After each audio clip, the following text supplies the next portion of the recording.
Item ಯಾವುದೇ ಇರಲಿ try ಮಾಡಿ ಆಚಿ ಚಿಕನ್ ಮಸಾಲಾ. ಆಚಿ ಚಿಕನ್ ಮಸಾಲಾ ಹೀಗೆ ಕಳೆದಿರುವಂತದ್ದು. ನವೀನ್ ಅವರೇ ನಮಸ್ತೆ. ಕೇರ್ ಟೇಕರ್ ಆಗಿ ಅವ್ರ ಜೊತೆಗೆ ಇದ್ದಂತವ್ರು, ಜೊತೆಗೆ ಅದಕ್ಕಿಂತ ಹೆಚ್ಚಾಗಿ ಅವ್ರ ಆತ್ಮೀಯರಾಗಿ ಸಾಕು ಮಕ್ಕಳಾಗಿ ಇದ್ರಿ. ಹೇಗಿತ್ತು ಅವರ ಕೊನೆ ದಿನ?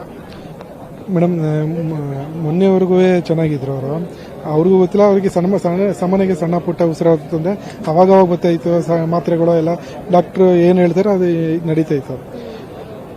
ನೆನ್ನೆ ಬೆಳಗ್ಗೆ ಏನಾಯ್ತು ಅಂದರೆ 5 ಗಂಟೆಗೆ ಹುಡುಗಿ ಇರ್ತಾ ಇರೋ ಜೊತೆಲೆ ನೀವು ಒಂದು ಸ್ವಲ್ಪ ಬೇಗ ಬನ್ನಿ ಅಂತ ಅಂದರು. ಏನಕ್ಕೆ ಅಂದ್ರೆ ನಾನು ಯಾವಾಗಲೂ ಮಲಿಕಬೇಕಾದ್ರೆ ಫೋನ್ ನನ್ನ ಪಕ್ಕದಲ್ಲೇ ಮಡಿಕತ್ತಾರೆ. ಅಲ್ಲಿಂದ ಏನಾದ್ರು ಮಿಡ್ ನೈಟಲ್ಲಿ ಬಂದರೆ ಅಂದ್ಬಿಟ್ಟು ನಾನು ಹಂಗೂ ಏನಾದ್ರು ಸೈಲೆಂಟ್ ಆಗಿಬಿಟ್ಟಿದೆ ಅಂತ 3 ಸರಿ ಚೆಕ್ ಮಾಡ್ಬಿಟ್ಟು ಮನಿಕತ್ತಾ ಇದೆ.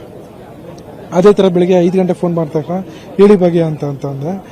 ಸ್ವಲ್ಪ ಆದಷ್ಟು ಬೇಗ ಬನ್ನಿ, ರಾತ್ರಿ ಎಲ್ಲ ಅಮ್ಮ ಸರಿಯಾಗಿ ನಿದ್ರೆ ಮಾಡಿಲ್ಲ, ತುಂಬ ಡಿಸ್ಕಂಫರ್ಟ್ ಇದೆ ಅಂತ ಅಂದ್ರು. ತಕ್ಷಣ ನಾನು ಡಾಕ್ಟ್ರಿಗೆ ಫೋನ್ ಮಾಡಿ 15 ನಿಮಿಷ ಆಯ್ತು, ನಾನು ಹೋಗಕ್ಕೆ 15 ನಿಮಿಷ ಅಂದ್ಬಿಟ್ಟು ತಕ್ಷಣ ಅಲ್ಲಿಗೆ ಹೋದೆ ಮೇಡಮ್. ನಾನು ಹೋಗಿರೋ ಸಮಯದಲ್ಲಿ ಡಾಕ್ಟ್ರ್ ಏನಂದ್ರೆ ಒಂದು ಸ್ವಲ್ಪ ಇನ್ಫೆಕ್ಷನ್ ಆಗಿದೆಯಲ್ಲ, ಅದೊಂದು ಸ್ವಲ್ಪ ಜಾಸ್ತಿ ಆಗಿದೆ ಅಂದ್ಬಿಟ್ಟು ಅವ್ರು ಏನೈತೆ ಪ್ರೋಟೋಕಾಲ್ ಅದು ಸ್ಟಾರ್ಟ್ ಮಾಡಿದ್ರು ಸರ್. ಅದು IV ಇಂಜೆಕ್ಷನ್ ಕೊಟ್ಟು ಅವರು ಮಧ್ಯಾಹ್ನಷ್ಟಕ್ಕೆ ಸರಿ ಹೋಗ್ತಾರೆ ಅಂತ ಹೇಳೋರು. ಆಮೇಲೆ 12 ಗಂಟೆ ಆಗ್ತಾ ಇದ್ದಂಗೆ ಸ್ವಲ್ಪ ಜಾಸ್ತಿ ಆಗ್ಬಿಡ್ತು, 10:30 11 ಗಂಟೆಯಲ್ಲಿ. ಆಗ ನಮ್ಮಮ್ಮ ಇದು ನಾನು ಪಲ್ಸ್ ರೇಟ್ ಎಲ್ಲ ನೋಡಿದಾಗ ಒಂದ್ಸರಿ 44 ತೋರಿಸ್ತು, 77 ತೋರಿಸ್ತು. ಯಾವಾಗ ಡಾಕ್ಟ್ರಿಗೆ ಕೇಳಿದ್ರೆ ಮನಗಿದ್ರೆ ಸ್ವಲ್ಪ ಈ ಥರ ಇರ್ತದೆ ಎಲ್ಲ ಅಂತ ನೋಡಿದಾಗ ಏನೋ ಪಲ್ಸ್ ರೇಟ್ ಸರಿಯಾಗಿ ಸಿಗ್ತಾ ಇರಲಿಲ್ಲ. ಆಮೇಲೆ ಇಮಿಡಿಯೇಟ್ ಅವ್ರ ಮೊಮ್ಮಗಳಿಗೆಲ್ಲ ಫೋನ್ ಮಾಡಿದೆ. ಏನು ಮಾಡೋದು ಅಂತ ನಾನು ಕೇಳಿದಕ್ಕೆ ಅಡ್ಮಿಟ್ ಮಾಡ್ಬಿಡೋದ ಅಪ್ಸರ ಅಂತ ಅಂದೆ. ಸರಿ ಆಯಿತು, ಇದು ನಾವು ಬೇಗ ಬರ್ತೀವಿ, ಅಡ್ಮಿಟ್ ಮಾಡಿ ಅಂತ ಅಂದ್ರು.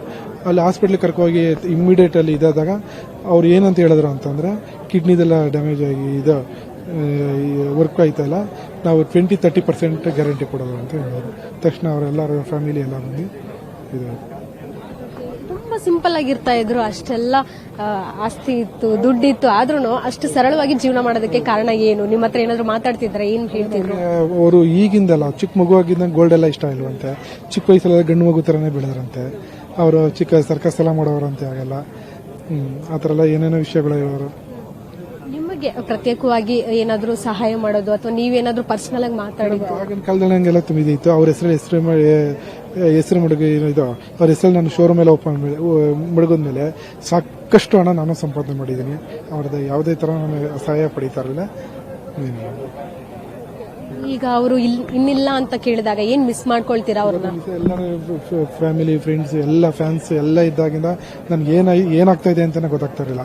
ಎಷ್ಟೋ ಸರಿ ನಾನು ಅವ್ರ ಜೊತೆ ಬೆಳಿಗ್ಗೆಯಿಂದ ಸಂಜೆವರೆಗೆ ಇದ್ರೆ ನಾನು ಕಾರ್ ಹತ್ತಿ ಮನೆಗೆ ಹೋಗ್ಬೇಕಾದ್ರೆ ಅಮ್ಮ ಜೊತೆ ನಾನು ಆಗಿನ ಕಾಲದಲ್ಲಿ ಹಾಗೆಲ್ಲ ಹೆಂಗಿರ್ತಾ ಇತ್ತು ಅಂದ್ರೆ ಅವ್ರ ಮನೇಲಿ 1997, 98 ಅಲ್ಲೆಲ್ಲ ಆ ಟೈಮಲ್ಲಿ ನಾವು ಮಡ್ರಾಸ್ಗೆ ಹೋಗ್ಬೇಕಾದ್ರೆ ಅವ್ರ ಮನೇಲಿ 15 ಜನ 20 ಜನ ಕೆಲಸಗಾರ ಇರ್ತಾ ಇದ್ರು ಮೇಡಮ್. ಮನೆಯಲ್ಲಿ ಕಾರ್ ಡ್ರೈವರು, 3 ಜನ ಕಾರ್ ಡ್ರೈವರು, ಆ ಥರ ಎಲ್ಲ ಇರ್ತಾ ಇದ್ರು ಮೇಡಮ್. ಅವರು ಹಂಗೆಲ್ಲ ಇದ್ದಿ, ಆ ಥರ ಎಲ್ಲ ವೈಭೋಗದಲ್ಲಿ ಇದ್ದಿ ಇವರು ನಮ್ಮ ಜೊತೆ ಹಿಂಗೆ ಸರಳವಾಗಿ ಇಲ್ಲಿ ಅವೆಲ್ಲ ಬಿಟ್ಟು ಬಂದ್ರ ಅಂತ ನಾನು ನಂಬಕ್ಕೆ ಆಗ್ತಿಲ್ಲ. ಇದೇ ಮನೆ ಅಂತಂದ್ರೆ ಎದುರುಗಡೆನೆ ಸಮುದ್ರ ಇದ್ದಿದ್ದು, ಅಂತ ಮನೇಲಿ ಇರ್ತಾ ಇದ್ದೀವಿ ಮೇಡಮ್. ಅಂತ ಮನೇಲಿ ಇದ್ದಿದ್ದವರು. ಅವ್ರು ಅಷ್ಟು ದೊಡ್ಡ ಗಾಯಕಿ ಅಂತ ಗೊತ್ತಾದ್ಮೇಲೆ ನೀವು ಅವ್ರ ಜೊತೆ ಏನಾದ್ರು ಅನ್ಕೊಳ್ತಿದ್ದ, ಮುಜುಗರ ಪಟ್ಕೊಳ್ತಿದ್ರೆ? ಹೇಗೆ? ಏನೂ ಇಲ್ಲ. ಏನಕ್ಕೆ ಅಂದ್ರೆ ಅಮ್ಮ ಹೇಳೋರು ನಂಗೆ ಏಜ್ ಆಗಿದೆ ಗೊತ್ತಾಗಿಲ್ಲ. ನಾನು 4 ಗೋಡೆ ಮನೇಲಿ ಲೈಟಲ್ಲಿ ಮ್ಯೂಸಿಕಲ್ಲೇ ಕಳೆದ್ಬಿಟ್ಟೆ ಮಾತಾಡಿದೆ. ನನ್ನ ಟೈಮಲ್ಲಿ ಇದಾಗಿದೆ ಗೊತ್ತಾಗ್ಲಿಲ್ಲ. ನಾನು ನಿಮ್ಮಷ್ಟೇ ಏಜು ಅಂತಾನೆ ನಂಗೆ ಅನ್ಕೋತೀನಿ ಯಾವಾಗ್ಲೂ ಅಂತ. ಆ ಥರ ಇರೋದು. ಒಂದು ಕಿವಿ ಮಾತು ಹೇಳೋದಾದ್ರೆ ಏನ್ ಹೇಳ್ತಿದ್ರು ಯಾವಾಗ್ಲೂ ನಿಮ್ಗೆ? ಒಂದು ಅಂತ ಏನಿಲ್ಲ ಮೇಡಮ್, ಎಲ್ಲ ಶೇರ್ ಮಾಡ್ಕೊಳ್ಳಿ. ಏನು ಅವ್ರಿಗೆ ಆಗು ಹೋಗು ಎಲ್ಲ ನಾವೇ ನೋಡ್ಕೊತೀವಿ. ಆ ಥರ ಈ ಭೂಮಿ ಮೇಲೆ ಇನ್ನೊಬ್ರು ಹುಟ್ಟಕ್ಕೆ ಸಾಧ್ಯನೇ ಇಲ್ಲ ಆ ಥರ. ಏನಕ್ಕೆ ಅಂದ್ರೆ ಒಂದು ಟೆಂಪಲ್ಗೆ ಹೋಗ್ಲಿ, ಒಂದು ಇದಕ್ಕೆ ಹೋಗ್ಲಿ, ಅವ್ರಿಗೆ ಫ್ಯಾನ್ಸ್ ಜೊತೆ ಎಷ್ಟು ಬೆರೀತಾ ಇದ್ರು ಅಂತ ಅಂದ್ರೆ ಅವರು ಕೈ ಕಾಲೆಲ್ಲ ಕಿತ್ಕೊಡಂಗಿದ್ರೆ ಕೊಟ್ಬಿಡೋರು ಅಷ್ಟು ಮೇಡಮ್. ಅಲ್ಲಲ್ಲ, ಅಷ್ಟು ಅವ್ರಿಗೆ ಫ್ಯಾನ್ಸ್ಗೆ ಅಷ್ಟು ಪ್ರೀತಿ ಮೇಡಮ್. ಅವ್ರು ಹೇಳೋರು ಅದೇನೋ ಒಂದು ಸ್ಟೇಜ್ಗೆ ಹೋದ್ರೆ ನನಗೆ ಬಾಂಧವ್ಯ ಬೆಳೆದು ಬಿಡ್ತದೆ, ಅಟ್ಯಾಚ್ಮೆಂಟ್ ಬೆಳೆದು ಬಿಡ್ತದೆ ಅಂತ. ಯಾವುದೇ ಪ್ರೋಗ್ರಾಮ್ ಮುಗಿದ್ಮೇಲೆ ಅಷ್ಟು ಸ್ಟ್ರೈನ್ ಆಗಿದೆ. ಅವರು ಮಿನಿಮಮ್ ಯಾವುದೇ ಒಂದು ಪ್ರೋಗ್ರಾಮ್ ಮಾಡಬೇಕಾದ್ರೆ 40 ಸಾಂಗ್ 45 ಸಾಂಗ್ ಮಾಡ್ಕೊಳ್ಳೋರು. 40-45 ಸಾಂಗ್. ಆ ಸಾಂಗ್ ಎಲ್ಲ ಅಷ್ಟು ಸ್ಟ್ರೈನ್ ಆದ್ಮೇಲೆ ಫ್ಯಾನ್ಸ್ಗೆ ಅಂತ 1 ಅವರ್ ಇಟ್ಟಿರ್ತಾರೆ. ಎಲ್ಲರೂ ಆಟೋಗ್ರಾಫ್ ಮಾಡಿಕೊಟ್ಟು. ಈ ಕ್ಷಣಕ್ಕೆ ಯಾವ್ದಾದ್ರು ಒಂದು ಸಾಂಗ್ ಡೆಡಿಕೇಟ್ ಮಾಡೋದಾದ್ರೆ ಯಾವ್ದು ಹೇಳ್ತೀವಿ? ನಾನು ಗಾಡಕ್ ಬರಲ್ಲ. ಇದಿಷ್ಟು ನವೀನ್ ಅವರ ಮಾತಾಡಿದ್ರು. ಕ್ಯಾಮರಾ ಪರ್ಸನ್ ಅಜಯ್ ಜೊತೆಗೆ ಕೀರ್ತಿ ಪಾಟೀಲ್, ಗಾಂಚಿ ನ್ಯೂಸ್, ಬೆಂಗಳೂರು.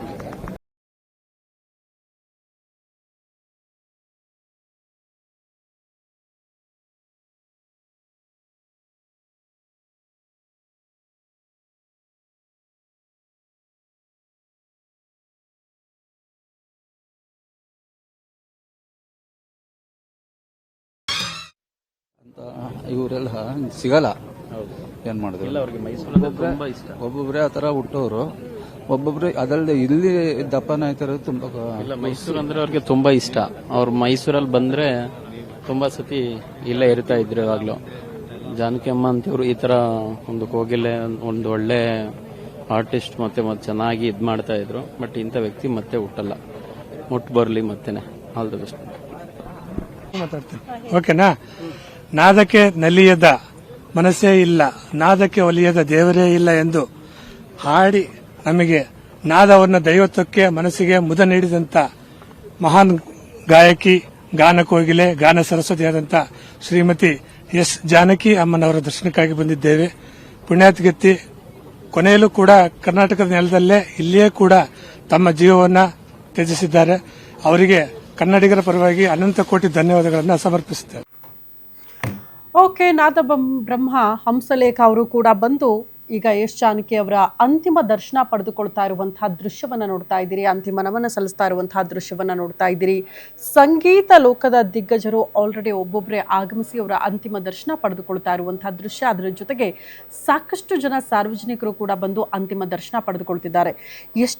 ಎಷ್ಟೋ ಅಭಿಮಾನಿಗಳನ್ನ ಮಾತನಾಡಿಸೋ ಪ್ರಯತ್ನ ಮಾಡಿದಾಗ ಗ್ಯಾರಂಟಿ ನ್ಯೂಸ್ ಅವರು ಕೂಡ ಎಸ್ ಜಾನಕಿ ಅವರ ಹಾಡುಗಳನ್ನು ನೆನಪು ಮಾಡ್ಕೊಳ್ತಾ, ಅವ್ರು ನಡೆದು ಬಂದ ಹಾದಿಯನ್ನ ನೆನಪು ಮಾಡ್ಕೊಳ್ತಾ, ಅವರು ಕೊಟ್ಟಿರುವ ಕೊಡುಗೆಗಳನ್ನ ನೆನಪು ಮಾಡ್ಕೊಳ್ತಾ ಭಾವುಕರಾಗಿರುವಂತಹ ದೃಶ್ಯವನ್ನ ನೋಡ್ತಾ ಇದ್ರಿ. ಅವರ ಕುಟುಂಬಸ್ಥರು ಭಾವುಕರಾಗಿರೋದು, ಅಭಿಮಾನಿಗಳು ಭಾವುಕರಾಗಿರುವಂತಹ ದೃಶ್ಯಗಳನ್ನ ನೀವು ಗಮನಿಸ್ತಾ ಇದ್ದೀರಿ.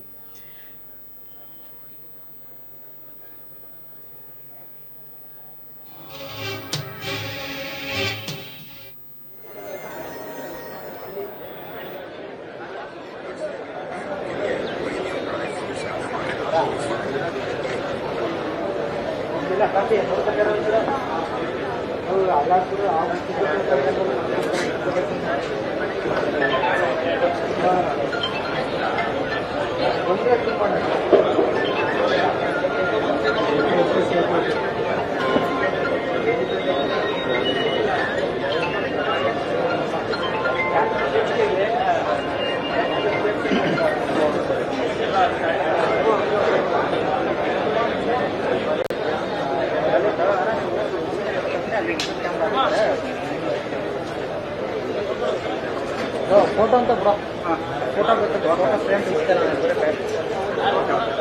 ಫೋಟೋ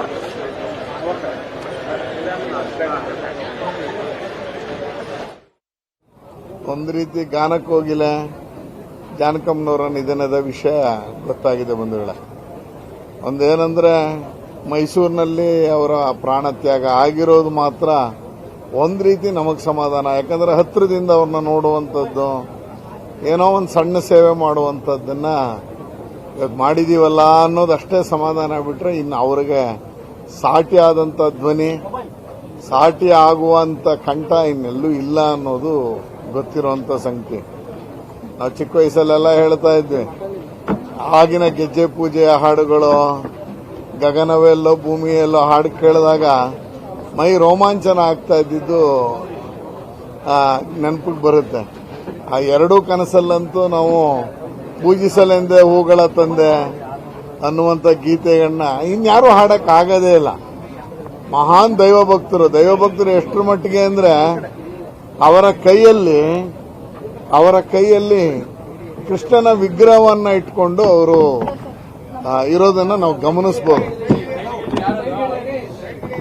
ಆ ರೀತಿಯ ದೈವಭಕ್ತರು ಕೈಯಲ್ಲಿ ಕೃಷ್ಣನ್ ಇಟ್ಕೊಂಡೇ ಪ್ರಾಣ ಬಿಟ್ಟಿದ್ದಾರೆ ಅನ್ನುವಂಥದ್ದನ್ನ ನೋಡಿದ್ರೆ ಗೊತ್ತಾಗುತ್ತೆ. ಸಣ್ಣ ವಿಗ್ರಹನೂ ಕೈಯಲ್ಲಿದೆ, ಅವ್ರಿಗೆ ಅವರೇ ಸಾಟಿ. ನಾವಿನ್ನ ಇದಕ್ಕಿಂತ ಏನು ಹೆಚ್ಚು ಕೇಳಕ್ಕಾಗಲ್ಲ. ನಮಸ್ಕಾರ.